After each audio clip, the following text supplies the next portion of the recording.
What's up, everyone? Nerdy Jace here, and today's video will be the first What's in the Box of 2024. I hope all of you out there had a fun and safe Christmas, Hanukkah, Kwanzaa, whatever you celebrate, as well as a safe New Year, or New Year's Eve into New Year's Day. And yeah, as you know, What's in the Box is my version of pickup video, and this one is pretty much going to be, again, a holiday edition, Christmas for us, except for two things.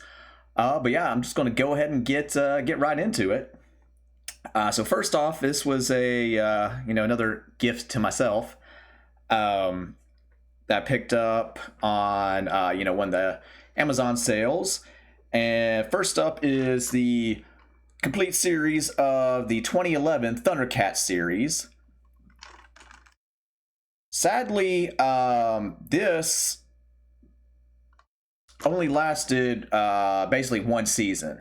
It was really good, beautifully animated, great voice actors. It's basically a reimagining of the Thundercats lore and whatnot. Basically, in this one, Lion-O and Tigra are brothers. And, again, they have to fight off Mum-Ra and the mutants and all that bunch of stuff, along with finding their way and stuff. So a really good reimagining, in my opinion. The reason that it didn't do well was because toy sales. Again, lack of toy sales is a big no-no for things like this. They're definitely not the first series that's happened to. And it's sad that a lot of companies want to base things off of toy sales itself, even though the series itself is really good. And give me 1 second.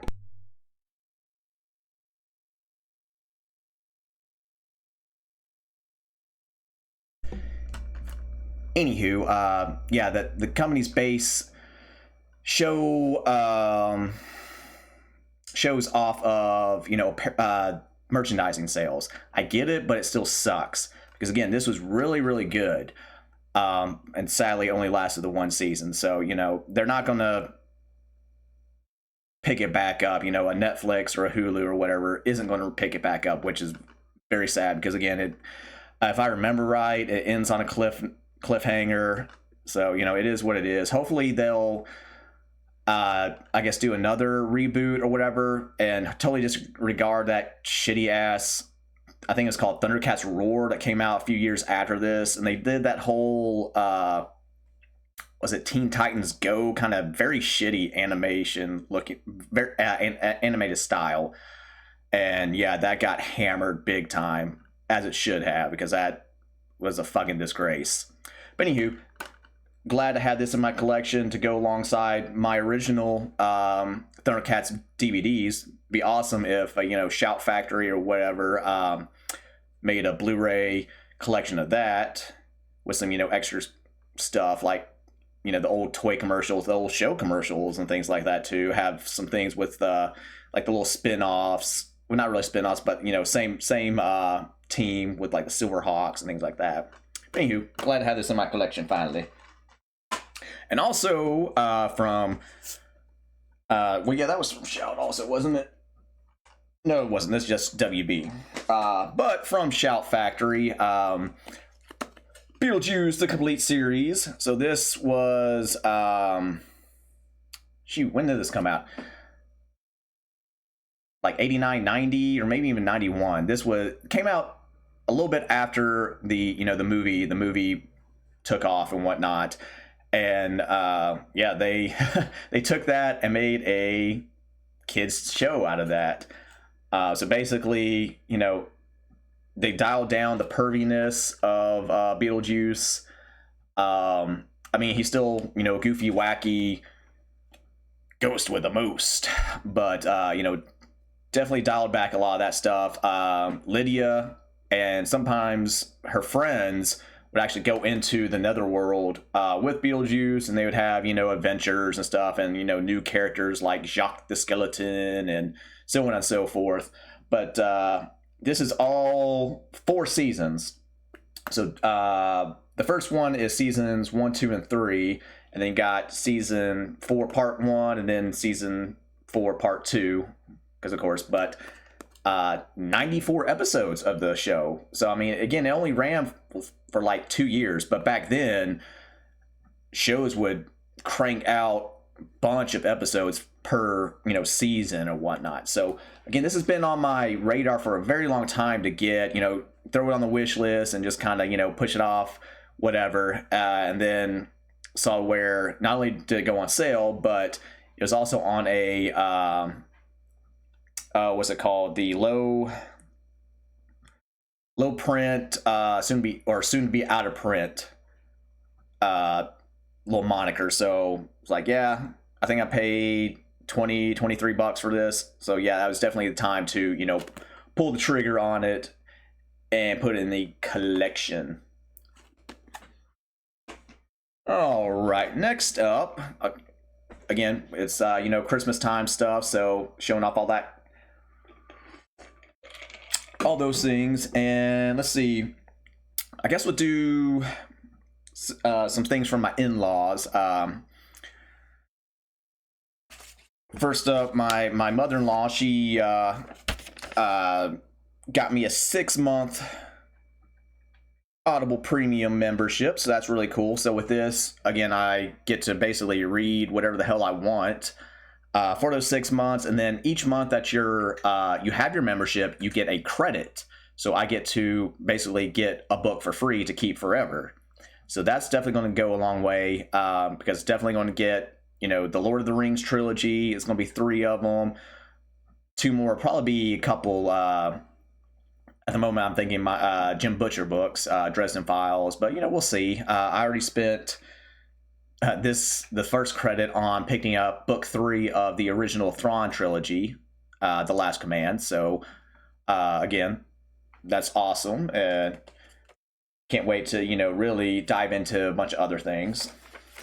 And then she also, you know, I have my crazy socks or whatever, so I got some crazy cat dude socks, and you know, it's kind of cool. I like how this the cat there, you know, has the pipe and the monocle. And then my brother and sister-in-law, so they went down to Universal Studios like right before Christmas, and they saw these horror socks, this pack of horror socks, and it's like, yes, definitely have to get that for Jason. So this is a pack of 6 socks, 3 Friday the 13th, and then 3 Nightmare on Elm Street. So very, very cool. I like that a lot. Next up, let's see, we'll do things from the wifey. Again, we do things, you know, throughout the year for each other. So, you know, when it gets to, you know, Christmas Day or whatever, you know, we just do a stocking for each other, you know, basically just small stuff. So first, she got me the Prince Batman soundtrack, because I didn't have this in my collection yet. You know, I have the score, Danny Elfman's score, but I don't have, you know, Prince's stuff. So, you know, all the songs through there, you know, Future, Party Man, Trust, and of course, you know, Bat Dance, that had the goofy ass music video, and, you know, he's dressed up as the Joker when they're at the art museum and stuff. So he has his face half painted or whatever in that same, you know, kind of get up, and, you know, he has his dancers in the background dressed up as Batman and stuff. So, but yeah, glad it's finally in my collection also. And also, this is really, really cool. So this is from Mythical Meats. Apparently they do, I guess, various beef jerky. And this is the Merry Meat Pack. So exotic game snack sticks. 10 of Santa's helpers. So yeah, these are well, as you can see up there, you know, basically there's a reindeer and the elf. So very, very cool. You know, I'm just gonna pull out a handful here. So yeah, most of these are venison mixed with beef. So yeah, you know, you got Blitzen and Comet and Dancer and Vixen. Oh, and there's the elf. So elf is turkey. This one's a pepper turkey. I guess the green ones are, of course, the venison beef blend, but teriyaki. The blue one's the mild, and then oh no, that one's teriyaki also. There's also a spicy one. Let me see.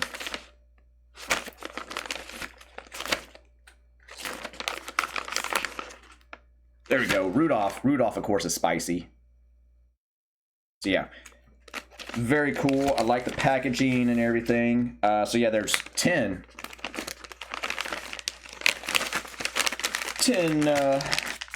meat sticks, so definitely going to chow down on these.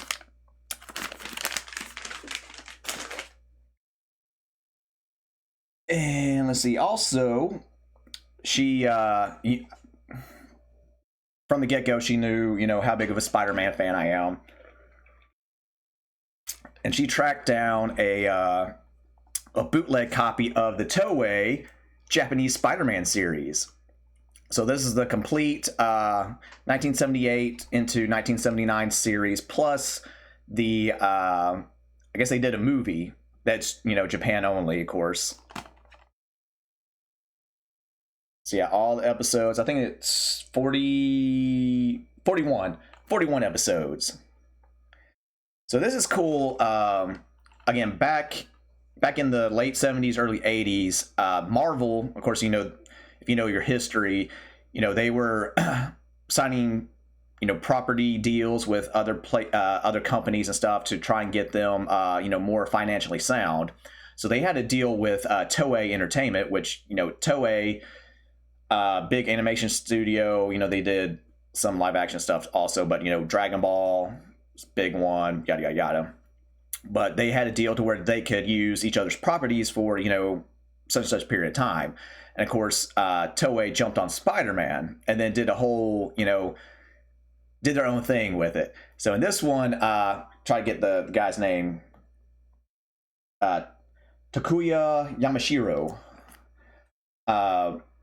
He's a motorcycle racer, and he sees this ship like crash land or whatever. And his father is a space archaeologist, goes to investigate the thing, and he inadvertently gets killed by the race of aliens that shot down the ship, which is called the Marveler. Marveler. And also, he sees the pilot is the last survivor. Well, not anymore because he dies, but he was the last refugee of the planet Spider, and as he's dying, he gives Yamashiro, I would say Yamashiro, Takuya, this bracelet that gives him his spider power. So it holds the suit and also allows him to control the Marveler, which then also, in, you know, typical Japanese form, can transform into the fighting robot Leopardon. And yeah, so, you know, he takes it to the space aliens and all that bunch of stuff. But again, this died down for a while, and then when Marvel did the big Spider-Verse crossover event and brought all these other, you know, multiverse spider people into the fray, you know, this was one of them, and that brought him back into prominence. And, you know, they got some merch and stuff. They had a shirt that I wish I got back at the time, but I didn't, and whatever. So hopefully they'll, you know, bring that back, you know, do some more series with that or whatever. But again, this, I've wanted to see this for a very long time, and now, you know, thanks to the wifey, I can. So very, very cool. That was a super awesome surprise.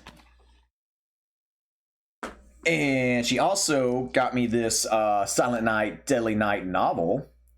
So this is by Armando Munoz. I'm not sure how you actually say his last name, but basically it's an adaptation of the movie. And he's done a few other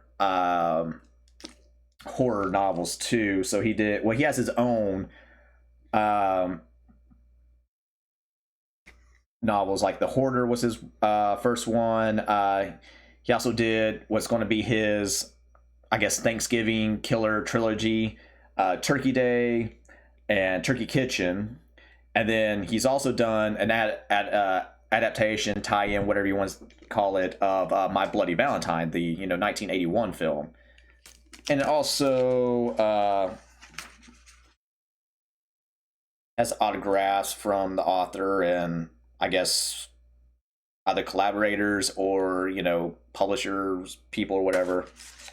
And also a little bookmarker to go with it.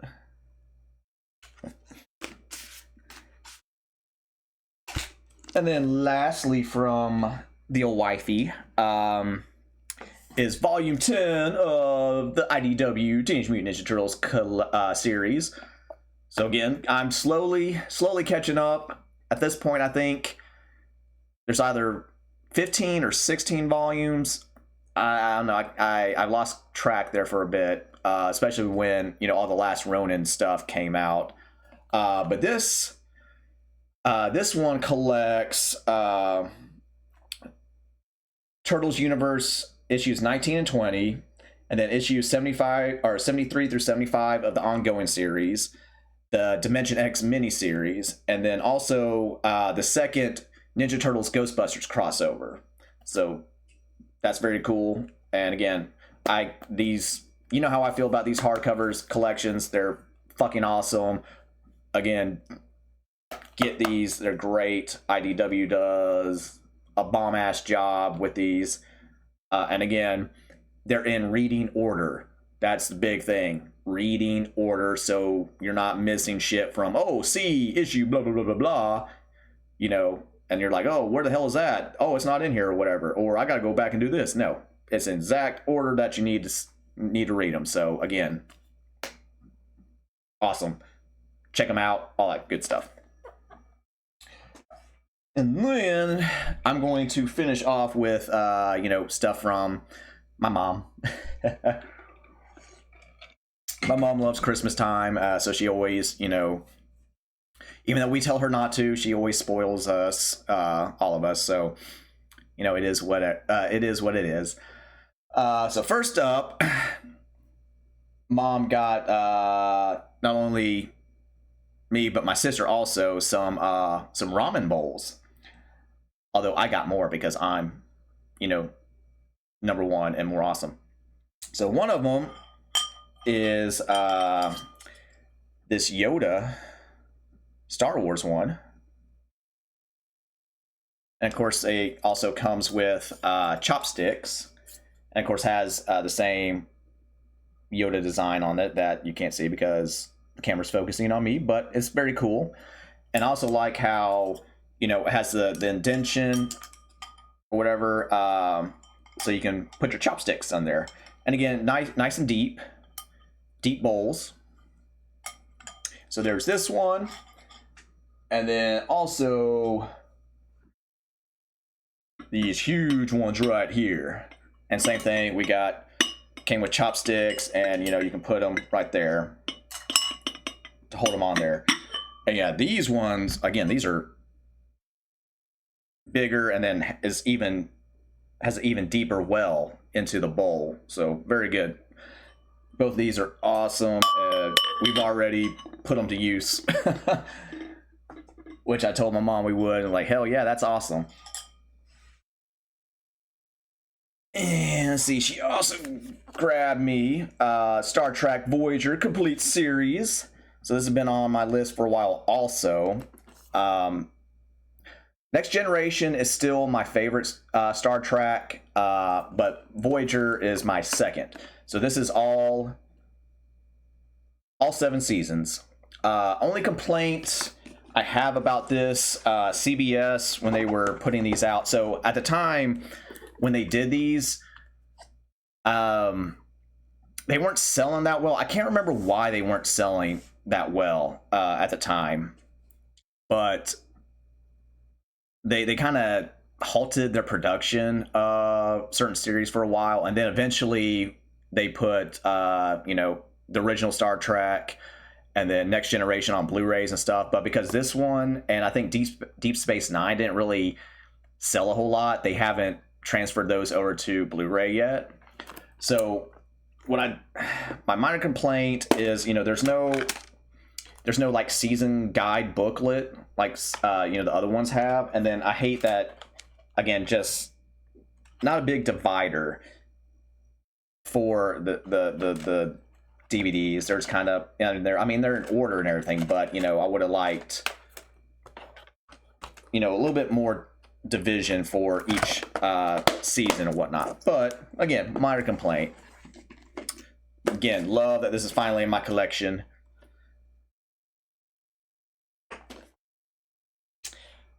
And also, this is something I've been wanting for a while. Also, I have a gift set, basically, from it's a barbecue and steakhouse from my homelands, that neck of the woods, which is Arkansas, Missouri. So this is Strawberries. It's in a little town called Holcomb, Missouri. There's no reason really to stop through there. You just pass through it, kind of like a Mayberry or something like that. But again, this restaurant they have there. So they have one of the buildings is like their barbecue stuff, and then the building like right behind it or whatever is just there's a steakhouse. So I got both their seasonings. So the steak seasoning and then the barbecue seasoning.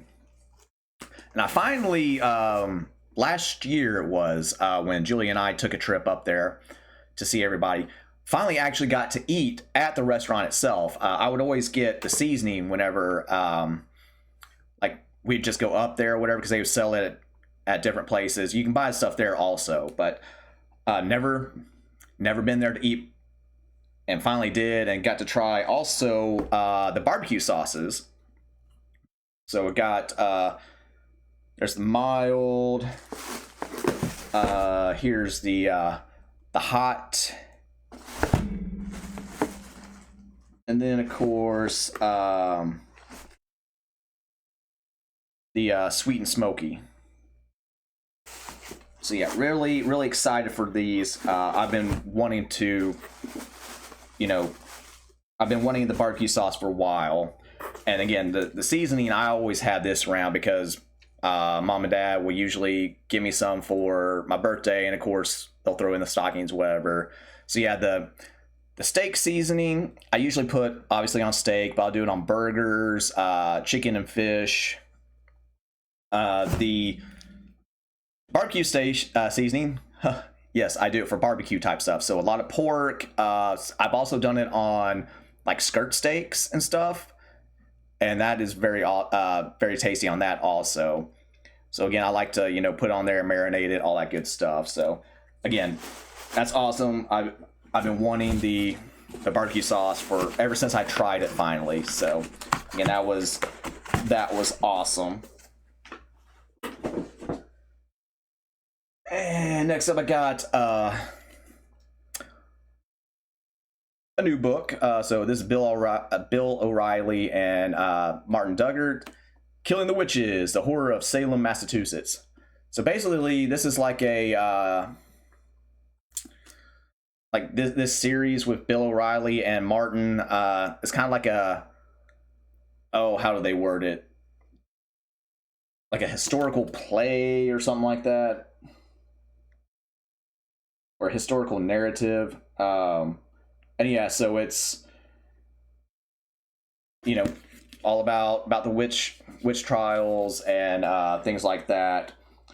And yeah, it tells a dramatic history. So I guess there might be a little flavor in there, but again, tells all that kind of stuff, and then how how the early Puritan preachers and ministers and all that kind of shaped the world around them for a while and all that kind of stuff. So again, big cool to check that out. Say what you will about Bill O'Reilly or whatever, but his history stuff typically tends to be on there. So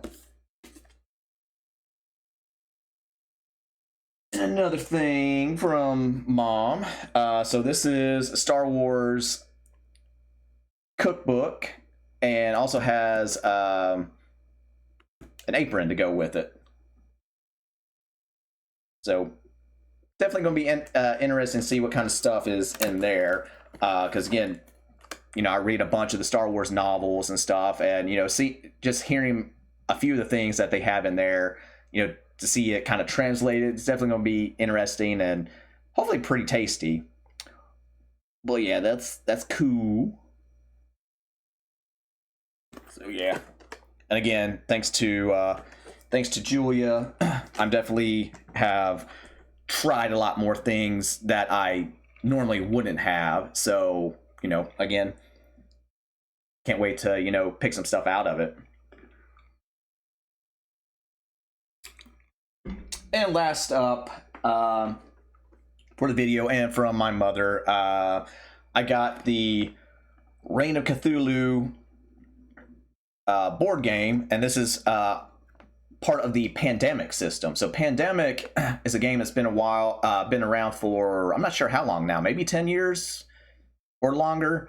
And basically it's a cooperative game, and in the original Pandemic, you're teaming up with your friends, and you're like doctors and paramedics and EMT workers and scientists and whatnot, and you're basically trying to stop deadly plagues and viruses and diseases and stuff from taking over the continent and stuff. So you work together to stave off and kill the viruses and whatnot. So this is a Cthulhu twist on that. They have a few other gimmicky ones. There's a Star Wars one also, where you're Jedi trying to stave off the Empire and Separatist and all that kind of stuff.